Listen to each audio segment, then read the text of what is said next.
Estamos iniciando mais uma edição da Sessão TV Atende. Meu convidado de hoje é o médico Dr. Júlio César Salles. Doutor, seja muito bem-vindo à Sessão TV Atende. Eu que agradeço a oportunidade. Doutor, a gente percebe aí que doença sempre vem aumentando. A gente teve um pós-pandemia aí. O senhor percebe hoje, Andradas, qual é a situação do diabetes? O diabetes hoje, na verdade no mundo todo, a prevalência é de 7% da população. E pós-pandemia a gente vê que tem tido um certo aumento, principalmente por conta de obesidade, de diminuição de atividade física, uma má alimentação, que são fatores que contribuem para o aparecimento do diabetes do tipo 2, né, que dá no adulto. Pode ter uma idade? Pode ser qualquer idade. Esse tipo de diabetes, que é o tipo 2, ele acontece mais nas pessoas que têm história familiar, excesso de peso, não fazem atividade física. É mais comum a partir dos 40 anos. E o tipo 1? O tipo 1 é o chamado diabetes autoimune. Ele é mais comum, a sua incidência na infância, mas pode aparecer em qualquer idade.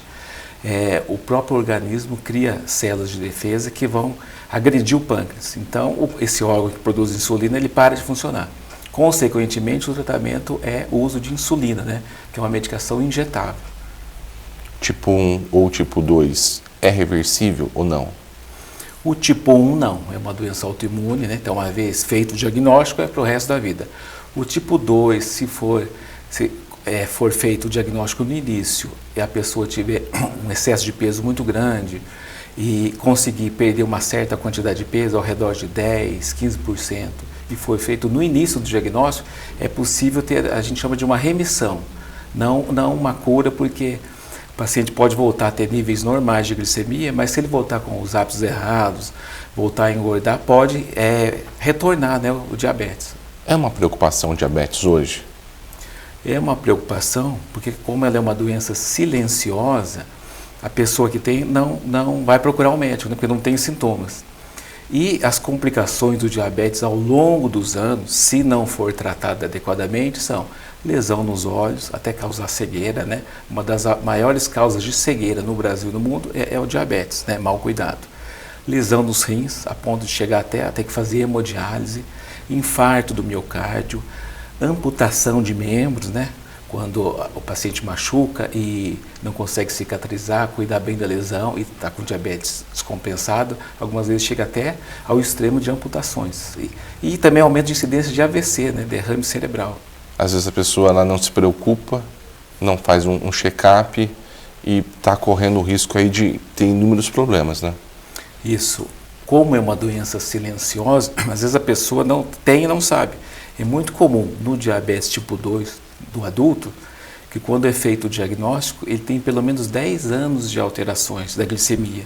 E essas alterações já fazem mal, né, para os órgãos. Então, por isso que eu sempre digo que se a pessoa tem mais de 40 anos, tem história familiar de diabetes, não faz atividade física, tem excesso de peso, o ideal é procurar um médico e pelo menos uma vez ao ano solicitar um exame simples, que é a glicemia de jejum, que é o exame que faz o diagnóstico, né? Se a pessoa tem uma alimentação saudável, tem a prática de atividade física, já é um fator positivo, né?